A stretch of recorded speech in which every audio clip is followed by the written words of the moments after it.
ಮಧ್ಯಪ್ರಾಚ್ಯ ಬಿಕ್ಕಟ್ಟಿನಿಂದಾಗಿ ಯುಎಇ ಸೇರಿದಂತೆ ಗಲ್ಫ್ ರಾಷ್ಟ್ರಗಳಲ್ಲಿರುವ ಭಾರತೀಯರಿಗೆ ಈಗಾಗಲೇ ವಿಮಾನ ಪ್ರಯಾಣ ದರ ಏರಿಕೆಯ ಬಿಸಿ ತಟ್ಟಿದೆ. ಇದೀಗ ಜಾಗತಿಕ ಮಟ್ಟದಲ್ಲಿ ತೈಲ ಬಿಕ್ಕಟ್ಟು ತೀವ್ರವಾಗುತ್ತಿರುವುದರಿಂದ ಭಾರತ ಮತ್ತು ಯುಎಇ ನಡುವಿನ ವಿಮಾನ ಟಿಕೆಟ್ ದರಗಳು ಇನ್ನಷ್ಟು ದುಬಾರಿಯಾಗಲಿವೆ ಅಂತ ವಿಮಾನಯಾನ ಸಂಸ್ಥೆಗಳು ಎಚ್ಚರಿಸಿವೆ. ಇದು ಅನಿವಾಸಿ ಭಾರತೀಯರ ಪಾಲಿಗೆ ಬಾಣಲೆಯಿಂದ ಬೆಂಕಿಗೆ ಬಿದ್ದಂತೆ ಆಗಿದೆ. ಅಂತಾರಾಷ್ಟ್ರೀಯ ವಿಮಾನ ಇಂಧನ ಬೆಲೆಯಲ್ಲಿನ ಭಾರೀ ಏರಿಕೆಯೇ ಇದಕ್ಕೆ ಮುಖ್ಯ ಕಾರಣ.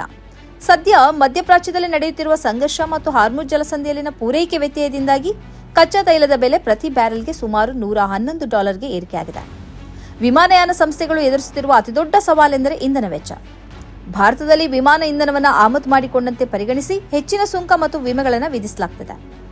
ಇದರಿಂದಾಗಿ ದುಬೈ ಅಥವಾ ಸಿಂಗಾಪುರಕ್ಕೆ ಹೋಲಿಸಿದರೆ ಭಾರತದಲ್ಲಿ ಇಂಧನ ಬೆಲೆ ಅತ್ಯಂತ ಹೆಚ್ಚಾಗಿದೆ.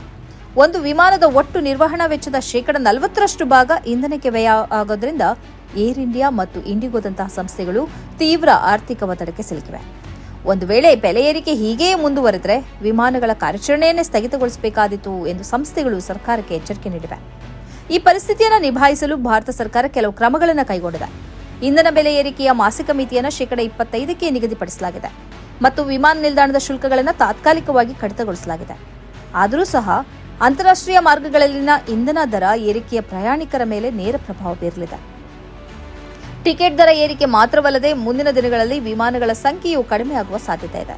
ಹೀಗಾಗಿ ತುರ್ತು ಸಂದರ್ಭಗಳಲ್ಲಿ ಅಥವಾ ರಜೆಯ ಸಮಯದಲ್ಲಿ ಊರಿಗೆ ಪ್ರಯಾಣಿಸುವವರು ಅನಿವಾರ್ಯವಾಗಿ ಹೆಚ್ಚಿನ ದರ ತೆರಬೇಕಾಗುತ್ತದೆ. ಒಟ್ಟಾರೆಯಾಗಿ ಜಾಗತಿಕ ಇಂಧನ ಬಿಕ್ಕಟ್ಟು ಈಗ ಅನಿವಾಸಿ ಭಾರತೀಯರ ಆರ್ಥಿಕ ಬಜೆಟ್ ಮೇಲೆ ಗಂಭೀರ ಪರಿಣಾಮ ಬೀರಲಿದೆ.